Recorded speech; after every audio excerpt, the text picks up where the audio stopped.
ఏం గురు కులాసాయానా? వాళ్ళు ఫైట్ చేసుకుందామా? మీకు నాకు శత్రుత్వమే ఉంది ఫైట్ చేసుకోవడానికి. నన్ను వెళ్ళమండి. ఏమిటి అంత అర్జెంటు? పిల్లలకి పాలిచ్చుకోవాలా? వెళ్ళు. అరేరే, కాస్త చూసినడు నాయన, ఎదురు దెబ్బ తింటావు.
నాన్నగారు, 1,00,000 రూపాయలకి చెక్కు తెచ్చాను. మా మామగారు పంపించారు. రేపు పొద్దునే బ్యాంకులో వేసేయండి. అవును మామగారు, అగ్రిమెంట్ కూడా చేసి పంపించారు. ఒకసారి మీరు చదివి సంతకం చేయండి. ఆ అగ్రిమెంట్లు లావాదేవీలు నాకేం తెలుస్తాయమ్మా? అంత పెద్ద వకీలు మీ నాన్నగారు రాశారంటే సరిగానే ఉంటుందిలే. ఏమైనా ఆస్తికి సంబంధించింది కదా, కుడి చేత్తో సంతకం చేసేప్పుడు ఎడం చేతిని కూడా నమ్మకూడదన్నారు. బాగా చదివే సంతకం పెట్టండి నాన్నగారు. చదివే సంతకం పెడతాను, అక్కడ పెట్టి వెళ్ళండి. అలాగే.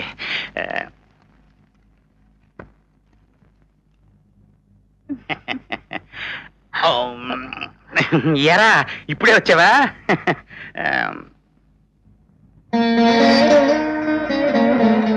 ఏమిట్రా? నాన్నగారు, ఏమిటో చెప్పరా. ఈ ఇల్లు అమ్మటం నాకు ఇష్టం లేదు. అమ్మపోతే అడవి, కొనబోతే కొరివిలా ఉన్న ఈ రోజుల్లో ఉన్న ఆస్తి అమ్మడం నాకు మాత్రం ఇష్టమట్రా. తప్పడం లేదురా. మనం ఇల్లు అమ్మక్కలేదు నాన్నగారు. మరి డబ్బు నేను తెచ్చాను. నువ్వు తెచ్చావా? ఎంత? ఇదిగో మనకు కావాల్సిన లక్ష.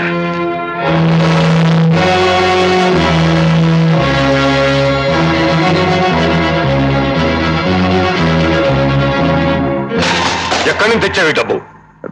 అది అది దౌర్భాగ్యుడా.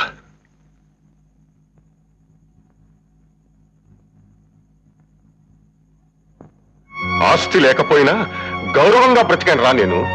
ఉన్నవాడిని కాకపోయినా అభిమానం ఉన్నవాడిని అనిపించుకున్నాను రా ఇన్నాళ్ళు. నా కడుపున పుట్టి దొంగతనం చేయడానికి, ఈ ఇంటి పరువు గంగపాలు చేయడానికి నీకు మనసులా ఒప్పిందిరా? ఇంకా అక్కడే నిలబడమే. ఈ పాపిష్టి డబ్బు నా కళ్ళ ముందు తీశాయి. దీంతో శుభకార్యం జరిపినా శుభం జరగదరా. వెనక్కి నుంచి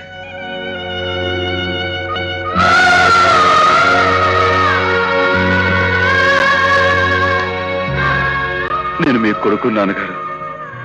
ఈ ఇంటి పరువు నిలబెట్టడానికి ప్రాణమైనా ఇస్తాను గాని ప్రాణం పోయినా తలంపులు తెచ్చే పని మాత్రం చేయను. ఇది దొంగ డబ్బు కాదు నాన్నగారు. శాంతక్క ఇంటికి తీసుకొచ్చాను. ఇచ్చిందా? మన ఇల్లు అమ్మటం ఇష్టం లేక అక్కని బావని అప్పుగా అడిగాను, ఇచ్చారు. మనకి వీలు చిక్కిన తర్వాత మెల్లగా తీర్చొచ్చన్నారు. మరి ఈ విషయం నాకు ముందెందుకు చెప్పలేదురా? మీరు చెప్పకుండా స్వతంత్రించి పని చేసినందుకు కోపడతారేమోనని చెప్పలేదు. చిన్న, అంత డబ్బు నీ దగ్గర ఒక్కసారి చూసేసరికి ఆవేశం వచ్చింది, వివేకం పోయింది. ఎవరిని నమ్మలేకపోతున్నాను రా. ఆఖరికి నన్ను నేనే నమ్ముకోలేని స్థితి వచ్చింది. వెళ్ళు, డబ్బు బీరువాలో పెట్టు.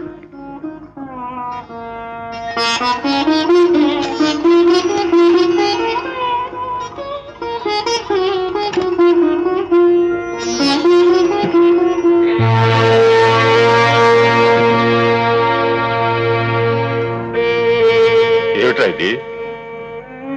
నాన్నగారు, రేపు నేను నెహ్రూ గోల్డ్ కప్ మ్యాచ్ ఆడడానికి ఢిల్లీ వెళ్తున్నాను. మరి లక్ష్మి పెళ్లి? అదే, నేను ఉండటం వీలు పడదు. నేను ఈ మ్యాచ్ లో గెలిస్తే నాకు తప్పకుండా ఉద్యోగం వస్తుంది. ఒక రకంగా ఈ మ్యాచ్ నాకు జీవన్ మరణ సమస్య. ఇందులో గెలవాలని, గెలిచి నవ్వుతూ తిరిగి రావాలని నన్ను దీవించండి నాన్నగారు. నువ్వు మ్యాచ్ ఆడితే ఓడడం అంటూ ఉండదని చాలా మంది చెప్తారు. నువ్వేమిటి అలా భయపడుతున్నావు? ఇది మామూలు ఆట కాదు నాన్నగారు, నా బ్రతుకు సంబంధించింది. క్షేమంగా వెళ్ళి లాభంగా తిరిగిరా. All the best.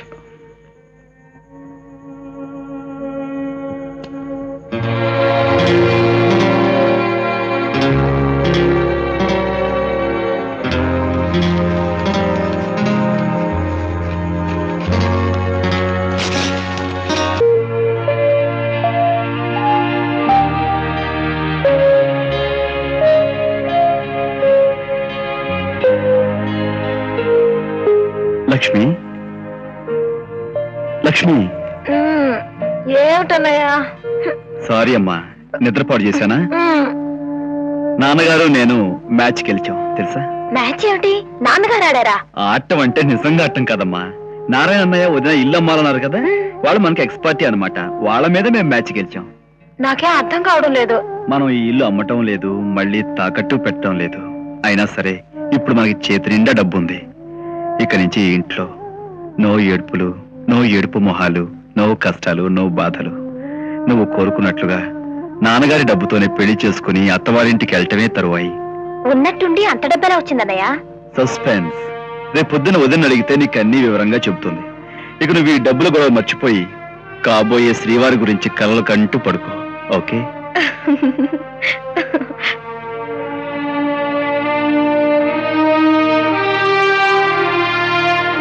Good night అన్నయ్య.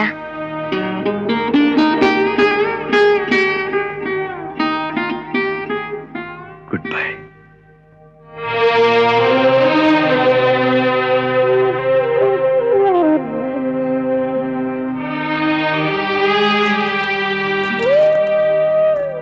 వదినా,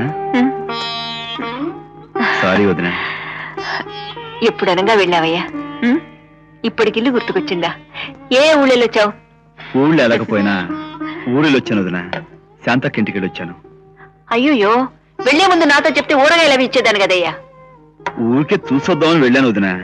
ఏదో మాటల్లో లక్ష్మి పెళ్లి సంగతి, ఈ ఇల్లు అమ్మటం గురించి చెప్పాను అంతే. నిన్ననే వాళ్ళకి రావాల్సిన బాకీ ఏదో వచ్చిందట. బీరువాలోంచి టక్కున 1,00,000 రూపాయలు తీసి నాకు ఇచ్చింది. నిజంగానా? ఇప్పుడే నాన్నగారికి ఇచ్చొచ్చాను. ఆయన ఎంత సంబరపడిపోయారో తెలుసా? ఆయన ముఖంలో ఇంత ఆనందం నేను ఎప్పుడూ చూడలేదు వదినా. నిజంగా ఆవిడది ఎంత మంచి మనసయ్యా. సమయానికి ఆదుకుని ఈ ఇంటి పరువు నిలబెట్టింది. ఏమైతేనే మొత్తానికి ఇంటి సమస్య తీరిపోయింది. వదినా, నువ్వు ఒకసారి ఇలా కూర్చో.